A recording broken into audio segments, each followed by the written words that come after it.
पुण्याजवळच्या नसरापुरात एका वृद्धानं चिमुकल्या मुलीवर अत्याचार करून तिची हत्या केली।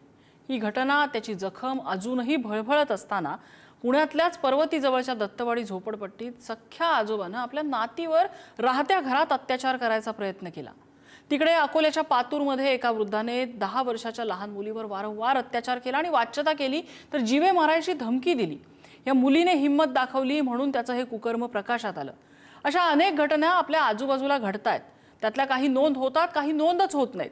महाराष्ट्रात चालू वर्षात पहिल्या 4 महिन्यात लहान मुलींवर अत्याचाराचे तब्बल 3,500 गुन्हे नोंद झालेले आहेत। ही आकडेवारी डोकं सुन्न करणारी आहे।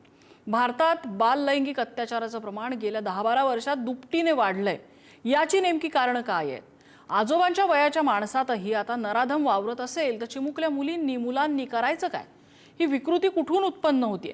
प्रत्येक वेळी आपण सत्ताधारी, प्रशासन, पोलीस यांच्याकडे बोट दाखवून ते काय झोपलेत का असा प्रश्न बिनदिक्कतपणे विचारतो, कारण ते प्रश्न विचारणं सोपं असतं।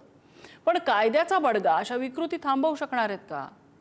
हातातल्या मोबाईलवरती, सोशल मीडियावर मुक्तपणे पॉर्नोग्राफिक कंटेंट उपलब्ध असणे, कमी किमतीत इंटरनेटचा मुक्त वापर करता येणे, सोशल मीडियाचा बेदरकार वापर, या सगळ्या बाबींवर आपण बोलणार आहोत का? ज्या वयात नातवंडांना खांद्यावर खेळवायचं असतं त्या वयात वासना चाळून नातवंडांच्या वयांच्या मुलांवरती अत्याचार करण्याची ही विकृती कुठून येते आणि ती ठेचायची कशी? हाच आहे आपला आजचा चर्चेचा विषय।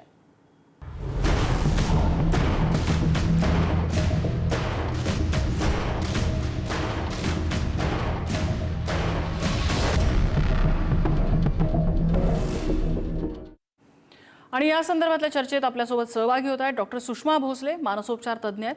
डॉक्टर संजय उपाध्याय आपल्यासोबत आहेत, सामाजिक भाष्यकार आहेत, व्याख्याते आहेत, आपल्या सगळ्यांना माहितीच आहेत। प्रियदर्शनी हिंगे आपल्यासोबत आहेत, संपादक मॅक्स वुमन। मी सुरुवातीला प्रियदर्शनीकडे जाईन। प्रियदर्शनी, वारंवार या घटना घडल्यात, विशेषतः एखाद्या वृद्ध व्यक्तीने अल्पवयीन मुलीवरती अत्याचार करणं, नसरापुरात तर हत्याही त्यानंतर केलेली होती। ही कुठून विकृती जन्माला येत असेल? खरं तर आपल्याला असं वाटतंय, माध्यमांमधनं ह्या बातम्या सातत्यानं एकानंतर एक साखळीनिशी आपल्या समोर येत आहेत। त्याच्यामुळे आपल्या सगळ्यांना खूप आश्चर्य वाटतंय। पण आपण जर युनिसेफचा अहवाल पाहिला तर तो अहवाल सांगतो की 10 पैकी 7 अशा प्रकारचे अत्याचार जे आहेत ते जवळच्या नातेवाईक किंवा ओळखीच्या लोकांकडून केले जातात। पण यामध्ये सगळ्यात महत्वाची गोष्ट जी अशी आहे, ज्याच्यामध्ये आपण म्हणतो की लहान मुलांचं कौतुक करणं आणि त्यांना जवळ घेणं आणि त्याबरोबरीनं मग लैंगिक भावनांचं जे काही प्रदर्शन आहे, याच्यामधलं बायफर्गेशन आता कुठेतरी आपल्याला समोर येताना दिसतंय। त्याबद्दल मुलं बोलू लागलीये, त्याच्याबद्दल किमान जागरूकता आई वडिलांमध्येही येताना दिसतीये। पण गुड टच आणि बॅड टचच्या ही खूप पलीकडच्या जेव्हा गोष्टी घडतात ना, तेव्हा आपण सगळेजण हादरून जातो। आता जर आजोबाच अशा पद्धतीने जर काही विकृत गोष्टी करणार असतील तर मुलांना मुळात सावध कुणाकुणापासून राहायचंय। म्हणजे आपण अनेक वेळेला पाहिलेलं आहे की मुलीच्या जवळ म्हणजे वडील म्हणता येतील अशा नातेसंबंधांमधनही अशा प्रकारची विकृती आपल्याला समोर येताना दिसतीये। आता याचं प्रमाण जे आहे ते खरं तर ऑलरेडी आपल्याकडे त्याच पद्धतीचं आहे, जे गेली अनेक 10 वर्ष, म्हणजे मी म्हणेल किमान 10 वर्ष ज्या पद्धतीनं होतंय ते आत्ताही होत आहे। फक्त ते माध्यमांमध्ये एका साखळीच्या रूपाने जेव्हा ते समोर येतं तेव्हा सगळ्यांना ते काय म्हणतात ना, आलेली गोष्ट प्रकाश झोतात असल्यामुळे ती जास्त हादरवून टाकणारी आपल्याला वाटते। पण याच्या आधीही त्या घटना होत होत्या, त्या फक्त माध्यमांमध्ये येणं, रिपोर्ट होणं याचं प्रमाण मी म्हणेल अजूनही अत्यल्प आहे। याच्यापेक्षा कदाचित आणखीनही मोठ्या प्रमाणावर हे असू शकेल। याची कारणं जर आपल्याला शोधायची असेल तर सगळ्यात महत्वाचं आहे ते म्हणजे आपण ज्या लैंगिक भावनांचं दमन ज्याच्या पद्धतीनं बोलतो त्याचं प्रदर्शन असं नाही म्हणता येणार। खरं तर त्याचा निचरा होण्याचे प्रमाण जे आहे ते कुठे कुठे आहे, याचं दमन कुठे कुठे होतंय, ह्या सगळ्या गोष्टींवर आपण अजूनही बोलत नाही आहोत आणि त्याचे परिणाम आपल्याला चित्रविचित्र पद्धतीनं समोर येताना दिसत आहेत। आता अशा घटनांचा म्हणून आपण स्वीकार करावा का? तर डेफिनेटली नाही। ही गोष्ट कुठल्याही प्रकारे स्वीकारार्ह नाहीये। दुसरी एक महत्वाची गोष्ट याच्यामध्ये मला नमूद करावीशी वाटते की घटनांमध्ये आपल्याला मुली ज्या आहेत, मुलींवर अशा प्रकारचे अत्याचार होण्याच्या घटना ज्या आहेत त्या समोर येत आहेत, पण याच्यामध्ये मुलग्यांचं प्रमाणही होय. मुली इतकंच आहे. होय. ते मात्र अजूनही समोर येत नाही. बऱ्याचदा मुलं हे बोलायला धजावत पण नाही. त्यामुळे या सगळ्यावर एका वेगळ्या दृष्टीनं खरं तर आपल्याला बघण्याची नितांत आवश्यकता आहे. जसं आता तुम्ही नमूद केलंय त्यामध्ये समाज माध्यमं जी आहेत, सोशल मीडिया खास करून, याच्यामध्ये खूप मोठ्या प्रमाणावर चालू असलेली पोर्नोग्राफी हाही एक खूप मोठा विषय आहे, जो वर्षानुवर्ष वेगवेगळ्या माध्यमातून आणि वेगवेगळ्या पद्धतीनं तो खरं तर समोर येत होता. कधी काळी तो येलो पुस्तकात येत होता, आता तो पॉर्नच्या बद्दल आपण बोलतोय. हो. पण अशा पद्धतीनं ट्रेनिंग मॉड्यूल्स म्हणून त्याचा वापर करणं, सेक्शुअल काय म्हणता येईल त्याला, सेक्शुअल रिलेशनशिप साठी म्हणून किंवा मुलींशी बोलण्यासाठी म्हणून या सगळ्या पुस्तकांचा कधी काळी वापर केला जात होता. आता तोच वापर हा पॉर्न साइट्सचा केला जातो. त्याच्या पुढेही आपण खरं तर गेलेलो आहोत. त्याच्या पुढे आपण गेलेलो अशा पद्धतीने आहेत की लहान मुलांचे पॉर्न साइट्स असण्याची संख्याही वाढलेली आहे. त्या बरोबरीनं भारतीयांची यामधली संख्या ही अतिशय मोठ्या प्रमाणावर आहे, हे आपण विसरता कामा नये. नाही, अतिशय भयंकर आहे जे सगळं आपल्या नजरेसमोर येतं. मी डॉक्टर उपाध्यायांकडे जाते. उपाध्ये सर, आता प्रियदर्शनीने सगळं म्हणजे कॅथारेसिसच सांगितलेलं आहे की काय घडतंय. म्हणजे याच्यामध्ये आपण असं म्हणायचं का की social media, internet, pornographic content किंवा अजून इतर बऱ्याच गोष्टी या एखाद्या ब्रेक नसलेल्या गाडीसारख्या आपल्या समाजामध्ये हिंडतायत आणि आपण काहीच करू शकत नाही आहोत की आपण काही करायला हवंय. प्रियदर्शनीने आता लैंगिक शिक्षणाचा उल्लेख केला, पण हे लैंगिक शिक्षण कुठपर्यंत, किती तळागाळात जाऊ शकतं? आज आपण शाळेत शिकवू शकतो, फोरम्समध्ये शिकवू शकतो, एज्युकेशनल ग्रुप्समध्ये शिकवू शकतो, पण आता हा भीमराव कांबळे जो आरोपी आहे नसरापूरमधल्या प्रकरणात, तो अशा स्ट्रॅटामधनं येतो, तिथं हे जाणार कसं? मुद्दा असा आहे की संस्कृत मध्ये एक वचन आहे, कामातुराणाम न भयम न लज्जा.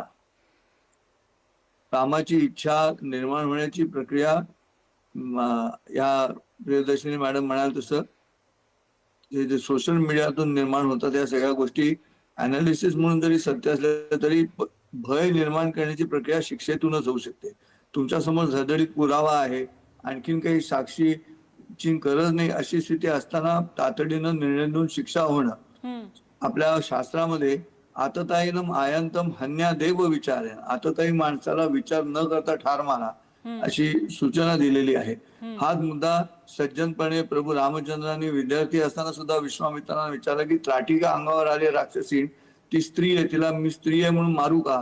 त्याच्यावरती विश्वामित्रांनी जे उत्तर दिलं ते माडगुळकरांनी लिहिलेलं आहे. जो जना सुखवितो नारी वद क्षम्यतो धर्म तुझ सांगतो मानवेंद्रा. जो जना सुखवितो, आता जनक्षोभ जो आहे त्याच्यामध्ये अशा मनात इच्छा निर्माण होणाऱ्या माणसांच्या मनात आधी कुठच्याही प्रकारच्या घटनांमधनं भीती निर्माण झालेली नाही की असं वागण्यामुळे इतकी टोकाची शिक्षा आपल्याला मिळणार आहे. त्यामुळे आता या क्षणाला सायकोलॉजिकल अनालिसिस माणसांचं करण्यापेक्षा पहिलं त्या पीडितांच्या कुटुंबाला मानसिक स्वास्थ्य देण्यासाठी म्हणून जेवढ्या लवकर सगळ्यात कडक शिक्षा देता येईल, या लहान मुलाला ठार मारणं म्हणजे शिक्षाच द्यायला पाहिजे, त्याला फाशीची शिक्षा द्यायला पाहिजे. ही सगळी प्रक्रिया शिक्षा देण्याची आमच्या इथे काय झालंय, आपण आरोपींचा पण जास्त विचार करतो, आरोपींच्या मानसशास्त्राचा जास्त विचार करतो, हे असं का घडलं म्हणून. प्रश्न असा आहे की जे घडलेले त्याचे पुरावे जर निश्चित समोर असतील, जे सत्य असेल, तर सत्य असल्यानंतर आणखीन वेळ न घालवता जेवढ्या तातडीनं शिक्षा होईल तेवढी हळूहळू जरब तयार होईल. शिवाजी महाराजांच्या आयुष्यात पुन्हा झालं नाही, कारण पाटलाचे चौरंगाच करून टाकला, त्याला हातपाय तोडून टाकल्यानंतर पुन्हा अशा पद्धतीने वागण्याची हिंमत होऊ नये, मनात विचार आला तरी ही प्रक्रिया जमली पाहिजे.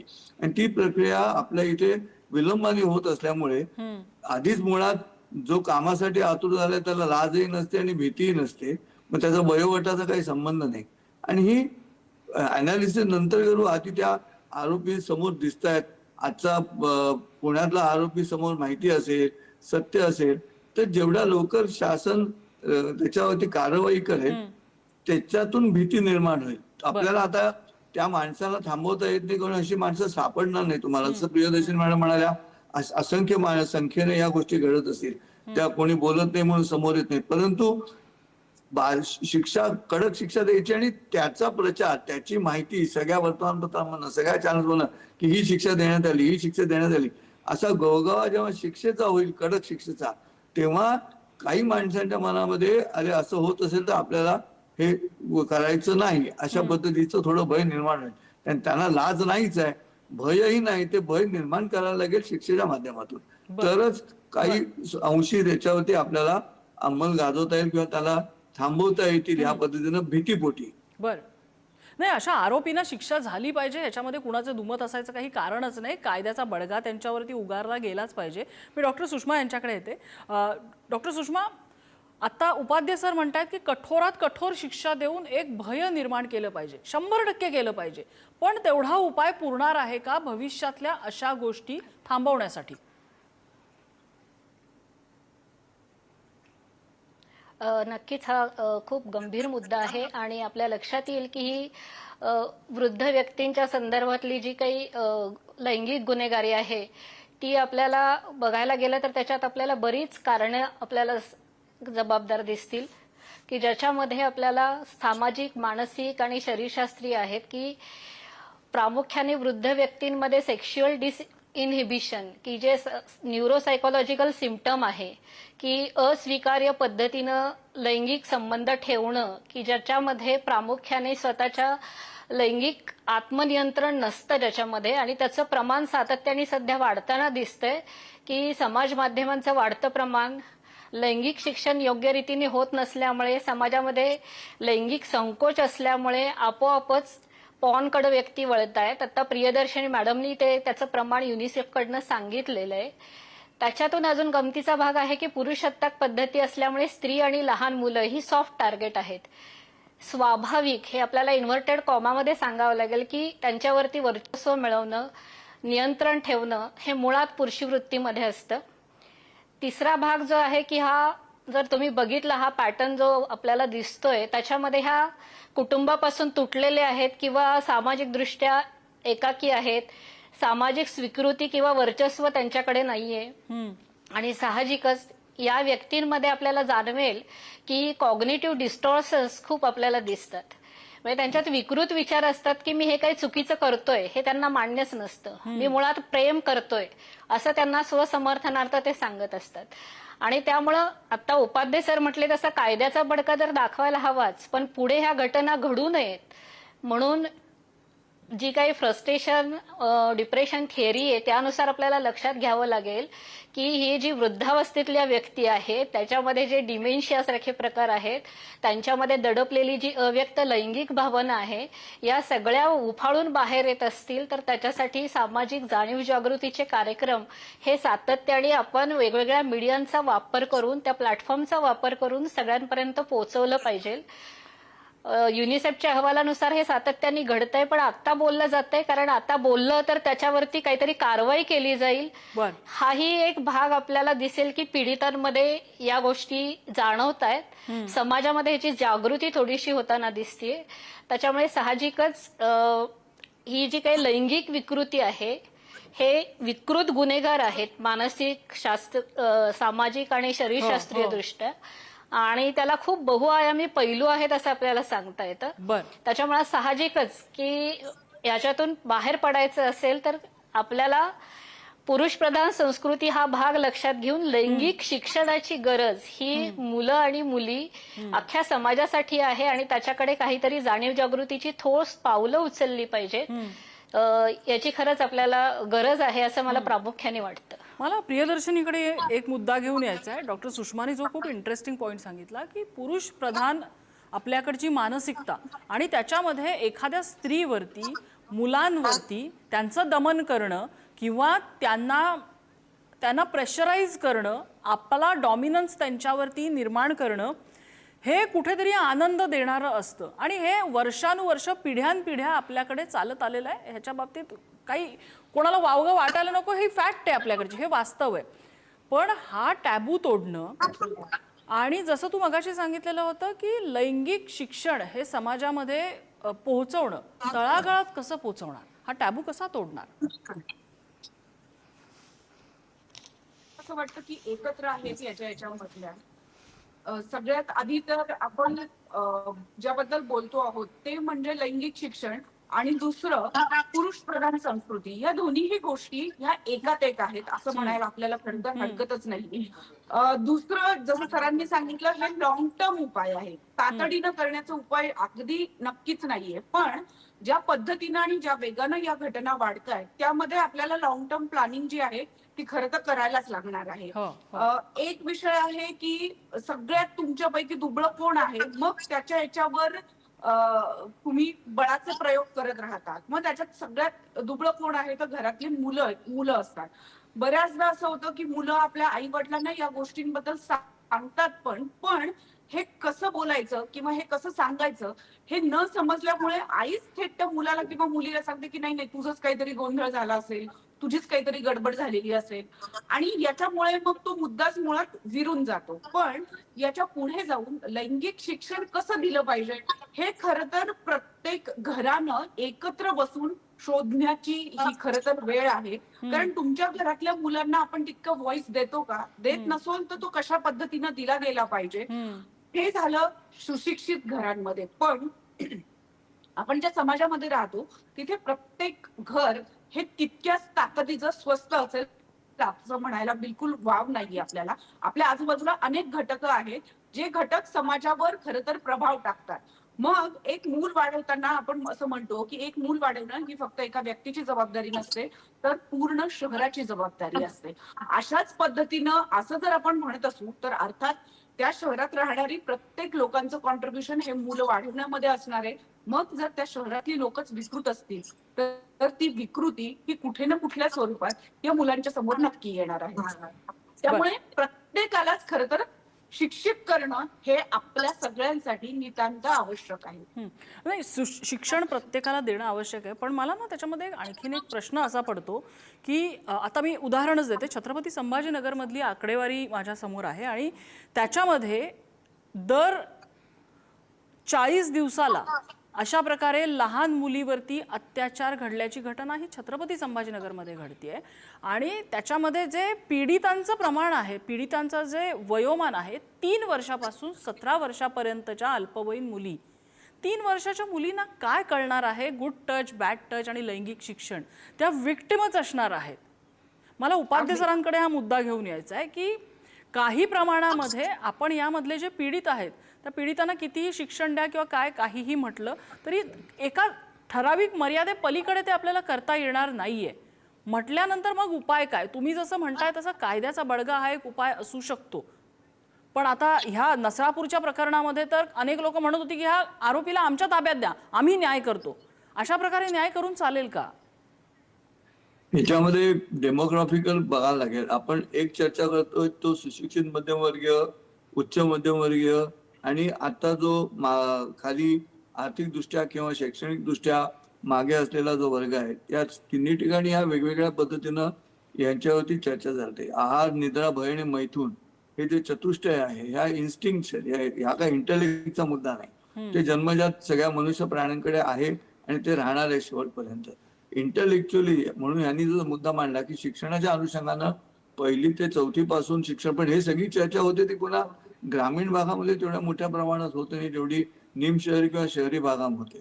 त्यामुळे ही एक मोठीच चळवळ उभी करायला लागेल जी शहर आणि ग्रामीण भाग असा विचार न करता जिथे जिथे मॅटर्निटी होम्स आहेत, जिथे जिथे पालक मंडळी आहेत, शाळा आहेत, शिक्षक पालक संघटना आहेत, तर त्या सगळ्यांमध्ये जाऊन या दृष्टिकोनातून याचा प्रचार करायला लागेल.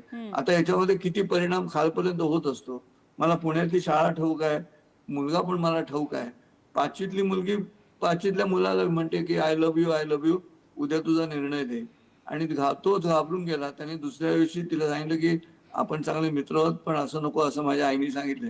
त्याच्यावरती ती मुलगी म्हणाली की मला माहिती होतं तू हेच उत्तर देणार म्हणून मी पार्थला पण विचारून ठेवलंय.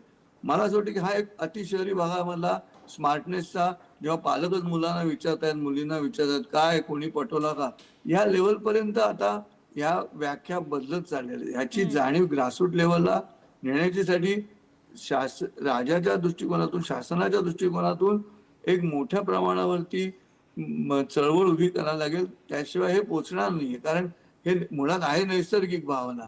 ती नैसर्गिक भावना जेव्हा बुद्धीच्याही पलीकडे जाऊन अशा पद्धतीने अत्याचार करते त्यावेळेला अपघात झाला तर पहिला तातडीचा उपचार काय आहे तेवढा तर करावा लागेलच आता. त्याच्यात तो उपचार झाल्यानंतरच्या चर्चेमध्ये हे सगळं प्लॅनिंग करायला लागेल. शास्त्र चिंता प्रवर्तते असं म्हणतात. आता या क्षणाला इमिजिएट जसं आपण डॉक्टरला पेशंट सांगतो की मला आता दुखतं पहिल्यांदा पेन किलर द्या, ती पेन किलरची शिक्षा पहिली द्यावी लागेल. ती दिली तर समाजाला सुद्धा थोडा आधार येईल की शासन जागृत आहे आणि इमिजिएट शिक्षा देतात. हे एवढं कळल्यानंतर मग हे सगळे ज्ञानी मंडळींचं एकत्र येऊन त्याच्यावरचं विवेचन, त्याच्यावरती एखादी चळवळ उभी करणं, या गोष्टी त्याच्या पुढच्या क्रमाने जातील. माझ्या दृष्टिकोनातून आता या समाजाला शांत वाटण्यासाठी लोकांना कोणीतरी आहे याच्यावरती तातडीनं शिक्षा देणार, कारण गुन्हा केलेला आहे दिसतोय समोर आपल्याला. सो गुन्ह्याचा सायकोलॉजिकल अनालिसिस करू, पण तो आता या क्षणाला पहिलं काय झालं पाहिजे. तुमच्या त्या माध्यमातून आपण बोलत आहोत, पुढारीच्या माध्यमातून बोलत आहोत, तर पुढारीच्या माध्यमातून मला असं वाटतं की आता या क्षणात पुढच्या 10 दिवसात 15 दिवसामध्ये हे लागलं पाहिजे, त्याचा निकाल लागून म्हणजे तुम्ही जे म्हणताय ते फक्त फास्ट ट्रॅक नाही तर सुपर फास्ट ट्रॅक कोर्टामध्ये हा खटला चालवून न्याय मिळवून दिला पाहिजे चिमुकली. नक्कीच आपल्या सगळ्यांची तीच इच्छा आहे. डॉक्टर सुषमा, मला शेवटाकडे यायचंय. आता जरी आपण सुपर फास्ट ट्रॅक कोर्टामध्ये हा चालवला खटला आणि त्या आरोपीला शिक्षा झाली कठोरात कठोर आणि न्याय मिळाला, हे भय पुरेसं आहे का अशा विकृती थांबवायला?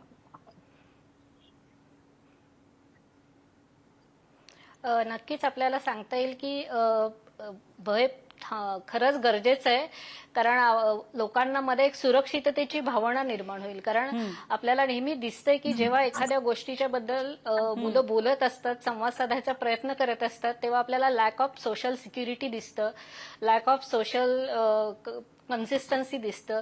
त्याच्यामुळे बऱ्याच वेळेला घराची इज्जत किंवा हे काहीतरी चुकीचं सांगतोय असं असू शकत नाही, किंवा वृद्ध व्यक्ती ज्या गुन्हेगार आहेत यातल्या, त्यांना असं वाटतं की आपण म्हातारे आहोत तर याची सहानुभूती मिळेल आणि ते असं करूच शकणार नाही, हाही एक चुकीचा कॉन्फिडन्स त्यांच्यामध्ये असतो. त्याच्यामुळे फास्ट ट्रॅक मध्ये चालवून त्यांना शिक्षा होणं हे गरजेचंच आहे. पण त्याच्या बरोबरीने मला वाटतं की हे जे विश्लेषण आहे त्याच्या अनुषंगाने सुद्धा समांतर पातळीवरती असे प्लॅटफॉर्म्स तयार होऊन यातल्या गंभीर गोष्टी सगळ्यांबरोबर शेअर करता येणं, लैंगिक शिक्षणाकडे डोळसपणे आणि सजगपणे, कुठलाही हा घाणेरडा भाग नाहीये, जसं उपाध्ये सर सांगतायत की ही नैसर्गिक प्रेरणा आहे, तहान, भूक, लैंगिक प्रेरणा, हे आमच्या मानसशास्त्रातही मॅस्लोनी वर्गीकरण करताना सांगितलेलंच आहे. तर त्याच्याबद्दल बोलत असताना संवाद पालकांमधला, मुलांमधला वाढला पाहिजे. इथे आपण वेगवेगळे गट सामाजिक स्तरावरचे बघतोय, उच्च मध्यम वर्गीय, मध्यम वर्गीय, खालच्या कनिष्ठ पातळीवरचे. तर ह्या सगळ्या कुटुंबांमध्ये सध्या आपल्याला संवादाचा अभाव खूप जाणवतोय, किंवा जो स्मार्टनेस सरांनी, उपाध्ये सरांनी उदाहरण देऊन सांगितलं, तर त्याच्या पलीकडे सुद्धा असं दिसतंय की सोशल मीडियाचा वापर जो आहे तो नियंत्रित करून एकूणच जाणीव जागृतीसाठी तो मीडिया कसा चांगल्या पद्धतीने वापरता येईल याचाही एक चांगल्या पातळीवरती विचार झाला, तो पोचला समाजापर्यंत, तर आपल्याला याच्यावरती कंट्रोल ठेवता येईल. कारण लहान मुलं सांगत असतात, पण 10 वर्षाच्या पुढच्या मुला-मुलींच्या बाबतीत असं होतं की त्यांची जी प्युबर्टी पिरियडची सुरुवात झालेली असते, त्याच्यामुळे सगळ्यांमध्येच कुतूहल हाही भाग असतो. त्याच्यामुळे बॅड टच गुड टच कळत असलं तरी सुद्धा हे पुढे काय होणार आहे, ह्या कृती, हे कुतूहल असल्यामुळे ते सुद्धा काही वेळेला ते त्या पुढे जातात, त्या गोष्टींना ते बघत असतात काय होतंय, आणि त्या गुन्हे करणाऱ्या व्यक्तीला वाटत असतं की मी तर ह्यांना आनंद देतोय, मी तर ह्यांना प्रेम देतोय, आणि मग हे जेव्हा हे सगळं असं गंभीर घडतं त्यावेळेला ह्या सगळ्या चर्चा आपण करतो. पण मुळात ह्या सगळ्या गोष्टींचं कुतूहल मुलांमध्ये आपण त्याचे शमन करायचा प्रयत्न केला, आणि आपोआपच आपण मुलांसाठी अशा छोट्या फिल्म्स, अगदी छोट्या छोट्या फिल्म्सच्या माध्यमातून त्यांना माहिती मिळेल अशा पद्धतीने पाठवलं, आणि ह्याचा जो ट्रॉमा असतो तो खूप मुलांच्या आयुष्यावरती परिणाम करतो. कारण हे जे गुन्हेगार आहेत कदाचित त्यांनाही त्यांच्या बालपणी अशा आघातांना सामोरं जावं उपाध्ये सर शेवटची धावायला लागू शकतं. त्याच्यामुळे प्रबोधन करणं आणि कायद्याचा बडगा एकत्रित झालं मला वाटतं. कायद्याचा बडगा तर उगारलाच गेला पाहिजे, पण हे एकत्रित आपण अनालिसिस करत मुद्दा लक्षात आला. माझी वेळ संपत आली. उपाध्ये सर शेवटची 30 सेकंद. दिल एक मंदिर पासून दिल तो पागल आहे असा जो प्रवास आहे माध्यमांचा, तो थांबवण्याच्या दृष्टिकोनातून आमच्या सुशिक्षित वर्गाकडनं ह्या अशा येणाऱ्या सिनेमांचं परीक्षण मोठ्या प्रमाणावरती जाहीरपणे वर्तमानपत्रातून, मीडियामधनं, टीव्ही चॅनलवरती व्हायला हवं. हो. की अशा पद्धतीने आता या OTT प्लॅटफॉर्मवरचे जे सिरीज आहेत, मॉडर्न फॅमिली नावाची एक सिरीज आहे, त्या सिरीज मध्ये आमची मुलं ते बघतात आणि त्यांना असं वाटतं की हे आदर्शाचंच आहे, पण कोणीच त्याच्या विरुद्ध ऑब्जेक्शन घेत नाही. त्यामुळे आता स्प्लिट्स विला सारखी अत्यंत मूर्ख चाललेली मालिका आहे. मग होतं काय, अनुकरण केलं जातं. खरंय. की मी त्यांच्याकडे कामाला जातो, त्यांचा मुलगा असा वागतो, पण लेस्बियन गेज सगळं ओपनली मुलं बोलतायत. तो मुलं आताच बोलायला लागले शाळेमध्ये की तो स्ट्रेट आहे आणि तो स्ट्रेट नाहीये. त्याच्यावरती शिक्षकांची पण जबाबदारी आहे, शालेय शिक्षकांची. त्यांना प्रशिक्षण द्यायला पाहिजे. इनटेंजिबल रिस्पॉन्सिबिलिटी आहे शिक्षकांची की चारित्र्य मुलांचं नुसता विषय नाही शिकवायचा, त्यांच्या मनामध्ये चारित्र्य निर्माण करण्याची प्रक्रिया, कॅरेक्टर फॅब्रिकेशन कोण थांबवणार. नाही, कसं आहे की आपण ज्यांना जेन झी, जेन अल्फा, जेन बीटा म्हणतो, त्यांची एक स्वतःची समज आहे, त्यांच्या स्वतःच्या समजुतीची एक घडी आहे. आणि जसं उपाध्ये सरांनी सांगितलं की ती मुलं त्यातून स्वतःचं आकलन करून घेत असतात आणि त्यातनं अशा काही गोष्टी घडतात ज्याची कदाचित अघटित घडू शकतं. मॅमनी सुद्धा सांगितलं की कुतूहलातून पुढे काही अशा अघटित घटना घडू शकतात. अमेरिकेमध्ये जो एक वोकिझम नावाचा प्रकार ह्या तरुणाईमध्ये होता, जो अनेक पालकांसाठी डोकेदुखी ठरलेला आहे, काही ठिकाणी चांगलं सुद्धा आहे पण काही ठिकाणी तो डोकेदुखी जसा ठरलेला होता, तशी ही समाजामधली बदलत जाणारे हे जे पॅराडाईम आहेत, ते पॅराडाईम्स आपल्याकडे डोकेदुखी ठरणार नाही, याच्यासाठी या शिक्षणाची गरज आहे. पण दुसरीकडे जसं उपाध्ये सरांनी सांगितलं, प्रियदर्शनीने सुद्धा सांगितलं की एक जरब बसवायची गरज आहे का, तर 100% जरब बसवायची गरज आहे. शिवाजी महाराजांनी जसा चौरंगा केला होता आणि जरब बसवलेली होती, तसं सुपर फास्ट ट्रॅक कोर्टामध्ये न्याय होऊन जर कठोर शिक्षा झाली तर कदाचित याच्यामधले जे आरोपी असतील, याच्यामधले जे वासनांध नराधम असतील, ते एका सेकंदासाठी का होईना दुष्कृत्य करण्यापूर्वी विचार करतील अशी अपेक्षा आहे. चर्चेसाठी सगळ्यांनी वेळ दिला, सगळ्यांचे आभार. आजचा धुळा इथेच थांबतोय.